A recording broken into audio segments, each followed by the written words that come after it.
You are about to hear something that will not sit comfortably at first.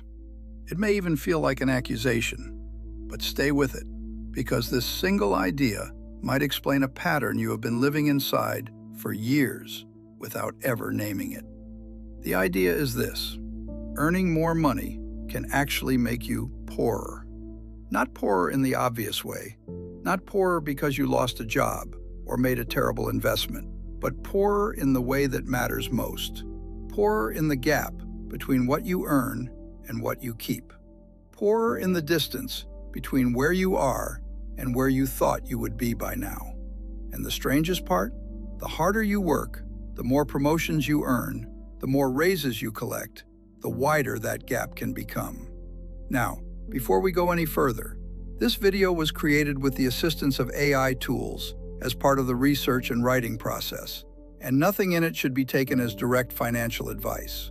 This is an educational exploration of psychology, systems, and the invisible patterns that shape how people relate to money. What you do with these ideas is entirely your decision. Now, let us return to the contradiction, because it deserves your full attention. You are not lazy. See, that is probably the most important thing to establish right now, before anything else is said. You are not lazy, you are not reckless, and you are not financially illiterate in the way that word is usually thrown around. You wake up early, you commute, you sit in meetings that could have been emails, and you stay late when the project demands it. You have been promoted at least once, maybe twice. Your salary today is meaningfully higher than it was 5 or 6 years ago. If someone looked at your career trajectory on paper, they would say you are doing well. And you are doing well, by almost every external measure. But here's the thing that keeps you up some nights. The thing you probably do not say out loud because it sounds ungrateful. You do not feel ahead. You feel like you are running on a surface that moves beneath you, like one of those airport walkways, going the wrong direction. Every step forward is real. You can feel the effort in your legs, but the scenery around you barely changes. Your income went up, and somehow your bank account did not follow. Your paycheck is bigger, but your financial anxiety has not shrunk. You expected that by this point in your life, with this salary, things would feel different, easier, more spacious. Instead, it feels like the walls just got nicer wallpaper, but the room stayed the same size. Now look, that feeling is not a personal failure. It is a system, and it has a name. I call it the linear income trap. Think of it like this. Imagine you are filling a bathtub. Every raise you receive turns the faucet up a little more. More water pours in. But what you do not notice is that each time the faucet opens wider, so does the drain at the bottom. Not because someone is sabotaging you, but because the design of the tub itself changes in response to the pressure. More income enters your life, and more exit points quietly appear. A slightly better apartment, a newer car with a slightly higher payment, subscriptions you forgot you signed up for, a dinner budget that drifted upward without you ever making a conscious decision to spend more on food. See, the trap is not that you earn in a straight line. The trap is that your expenses track that line almost perfectly, like a shadow you cannot outrun because it is attached to your feet. Linear income means you trade 1 hour for 1 unit of pay. And when that pay increases, the lifestyle attached to it increases at nearly the same rate. The water rises, but so does the drain. And you never get to experience the feeling of a full tub. Now, this is where the first mechanism lives, and it is the quietest one, which is exactly what makes it so dangerous. Some people in the financial world call it lifestyle creep, but that word, creep, undersells what is actually happening. See, creep implies something slow and slightly sinister, like ivy climbing a wall. The reality is more like gravity. It is not creeping toward you. It is the field you exist inside. When your income increases, your environment responds. And it responds not with dramatic changes, but with dozens of tiny, almost invisible adjustments. You start buying the brand name cereal instead of the store brand. You stop checking the price of gas before choosing a station. You replace your phone a year earlier than you used to. Look, none of these decisions feel significant in the moment. None of them register as lifestyle inflation, because individually, they cost almost nothing. But collectively, over months and years, they form a current that carries your spending upward in perfect rhythm with your earnings. Consider someone, call her Danielle. Danielle lives in Columbus, Ohio. 3 years ago, she was making $62,000 a year. She packed lunch most days. She had a used Honda Civic. She split a streaming account with her sister. Then she got a raise to $71,000, then another to $79,000. Today she earns $84,000, which is 35% more than she made 3 years ago. But her savings account has barely moved. It actually went down for a while because she put a deposit on a nicer apartment closer to downtown. The Civic became a lease on a CRV. She has her own streaming accounts now, all 4 of them. She eats out twice a week instead of once. She joined a gym that cost 3 times what her old one did. Not one of these decisions felt extravagant. Each one felt earned. And that is the word that does the most damage. Earned. Because when you attach spending to the idea of deserving, you remove it from the category of choice and place it into the category of identity. It stops being something you decided and becomes something you are. Now, this connects directly to the second mechanism, and it is perhaps the most misunderstood. You could call it the promotion illusion. When you receive a promotion, the world tells you something very specific. It says, you have moved up. And moving up is supposed to feel like expansion, like more room, more air, more freedom. But promotions rarely deliver freedom. What they typically deliver is a new set of expectations, both from your employer and from yourself. You are now a senior manager, a director, a team lead. And that title does not just come with a higher paycheck. It comes with a higher identity cost. You feel pressure to dress a certain way, to drive a certain car, to live in a certain zip code, to pick up the check when you are out with colleagues who earn less. These are not written in any employee handbook, but they are as binding as any contract because they are enforced by something far more powerful than your boss. They are enforced by your self-image. Look, think about a man named Kevin. Kevin lives outside of Denver. He was promoted to a regional management role 18 months ago, and his salary jumped by $14,000 a year. But the new role requires more travel, which means more meals out, more airport expenses, more wear on his car, more dog-sitting fees.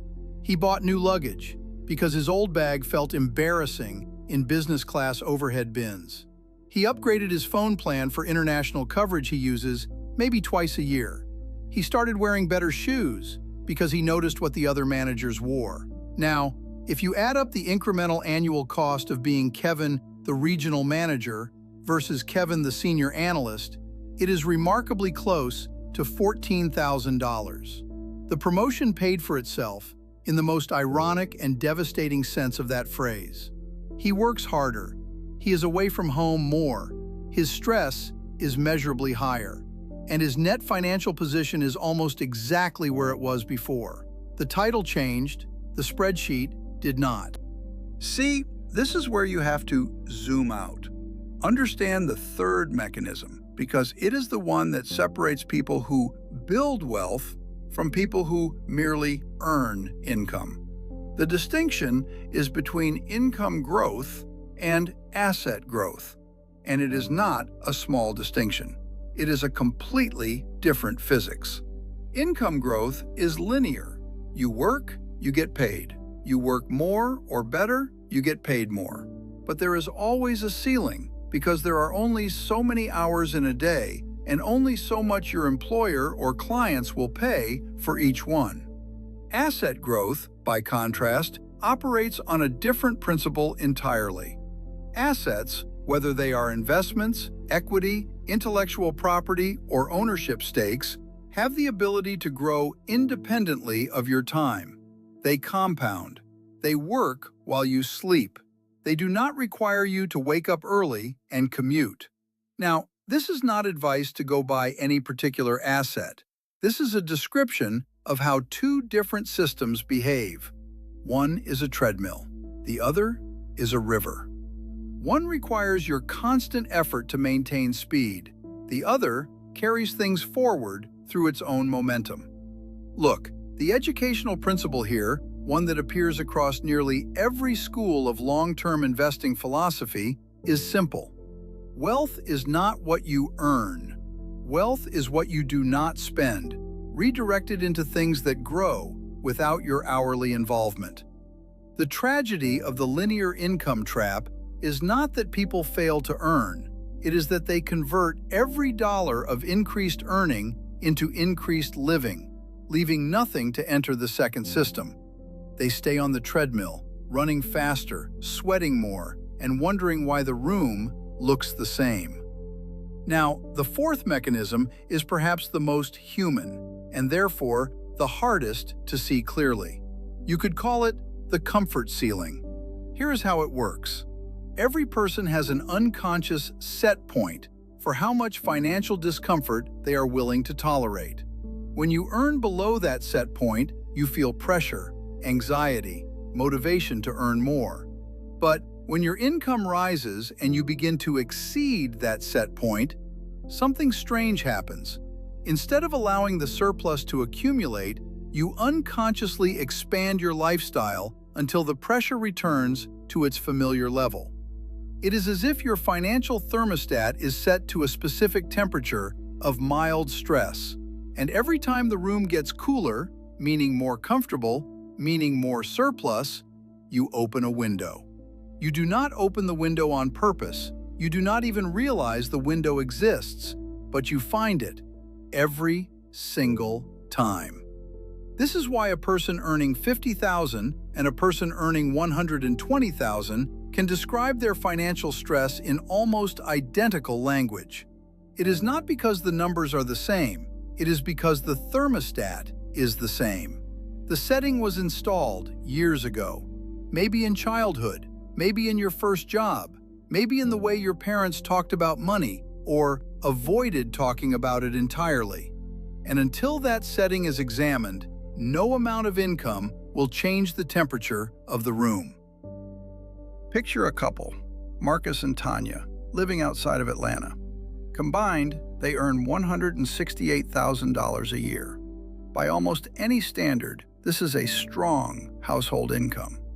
But if you sat with them at their kitchen table on a Sunday night, you would hear the same conversation that happens in households earning half that amount.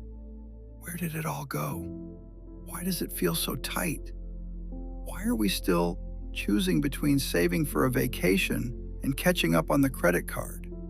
Their comfort ceiling expanded perfectly with their income. They moved to a better school district, which meant higher rent. They got a second car because the commutes diverged.